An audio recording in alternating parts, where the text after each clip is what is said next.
Tem uma coisa que o Suga falou nessa entrevista da Rolling Stone que ninguém esperava ouvir de alguém que carregou tanta raiva dentro do peito por tanto tempo.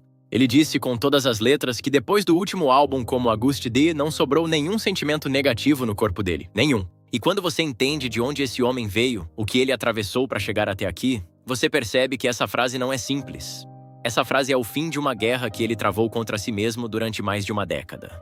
Para você que acompanha o BTS de longe, que talvez tenha conhecido os meninos lá no comecinho e viu tudo acontecer, fica comigo até o final desse vídeo porque eu vou te mostrar o Suga que pouca gente parou para enxergar. E se essa história tocar o seu coração do jeito que tocou o meu, deixa o seu like e se inscreve no canal, porque aqui a gente conta o BTS com a profundidade que essa trajetória merece.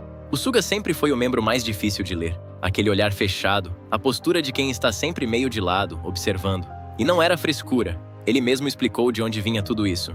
Quando era mais jovem, ele carregava um complexo de inferioridade, uma sensação de que nunca era bom o suficiente. E junto disso, uma frustração com a sociedade inteira, com o mundo como ele funcionava. Foi essa mistura que alimentou aquela raiva. Não era um personagem, era real. Era o combustível e, ao mesmo tempo, o veneno de um garoto de Daegu que fazia música muito antes de subir para Seul e que, na época, nem entendia direito o que era um grupo de ídolos. E aqui está uma das coisas mais bonitas dessa história. Porque foi exatamente essa dor, essa inquietação, que o Suga transformou em arte. Ele criou o August D, esse alter ego, para colocar para fora tudo o que pesava dentro dele. Foram 3 trabalhos, uma trilogia inteira. E ele descreve esse processo de um jeito que dá até arrepio, como se fosse um exorcismo. Cada música tirando um pouco daquela escuridão de dentro dele, abrindo espaço para que ele conseguisse viver como Suga, como integrante do BTS, sem aquele peso constante nos ombros. Quando ele terminou o último álbum dessa trilogia, ele sentiu que tinha resolvido alguma coisa, que o August D estava encerrado. E logo depois disso, ele foi para o serviço militar. Repare na sequência das coisas porque ela não é por acaso. Ele fechou esse ciclo emocional, colocou um ponto final naquela versão de si mesmo cheia de feridas e só então seguiu em frente.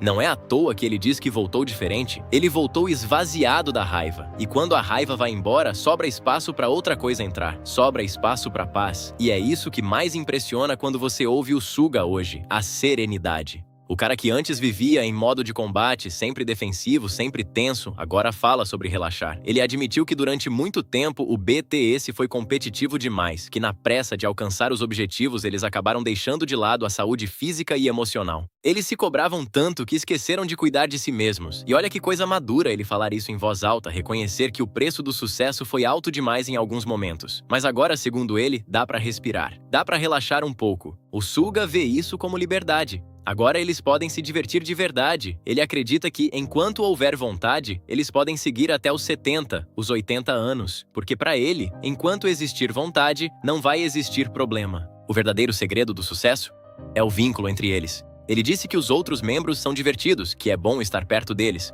Como passaram pelo céu e pelo inferno juntos, eles são como companheiros de guerra, são família. Quando ele diz que não sobrou nenhum sentimento negativo, ele descreve o resultado de uma jornada de cura. Do garoto de Daegu ao homem em paz que compõe na praia. A raiva que virou trilogia, a trilogia que virou libertação. Talvez seja por isso que tanta gente se reconhece na história dele. Todos nós carregamos pesos. Ver alguém colocar esses pesos no chão e dizer que está em paz nos lembra que isso também é possível pra gente. Se essa história mexeu com você, me conta. Qual fase do Suga te marcou mais? Se inscreve no canal e ativa o sininho, porque a próxima história a gente conta junto. Até o próximo vídeo. Stay Purple. Bora High!